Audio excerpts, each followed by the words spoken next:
panahon ngayong hapon po ng November 6, 2023 na kung saan sa ngayon ay umiihip na muli ang hanging amihan dito po sa northern part ng Luzon at actually naman ay nag-i-extend hanggang dyan po sa may silangan ng Central Luzon. Samantala, easterlies naman ang dominanteng hangin na umihip sa mas malaking bahagi po ng ating bansa at nananatili pa rin na may LPA dyan po sa silangan ng ating bansa at sa ating long range forecast ay wala naman pong bagyo na nakikita na tatawid dito po sa atin. Posible po ang pamumuo ng mga sama ng panahon sa susunod na mga araw sa silangan ng ating bansa at ang development ng may ito ang atin pong babantayan. At sa lagay ng ating panahon ngayong hapon ay generally fair weather naman sa malaking bahagi ng ating bansa maliban lamang sa mga tsansa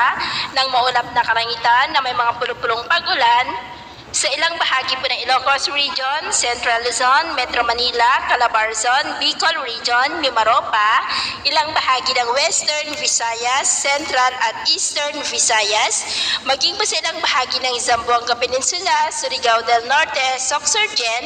at ilang bahagi po ng Davao. At sa susunod na mga oras ay posible pa rin ang mga isolated rains sa ilang bahagi ng ating bansa kaya mag-ingat pa rin po tayo sa banta ng mga pagbaha at pagguho ng lupa. At sa atin naman pong mga baybayin, wala pa rin po tayong nakataas na namang gale warning signals, pero iba yung pag-ingat lamang po kung papalaot tayo para mas makaiwas sa mga sakunang pangkaragatan.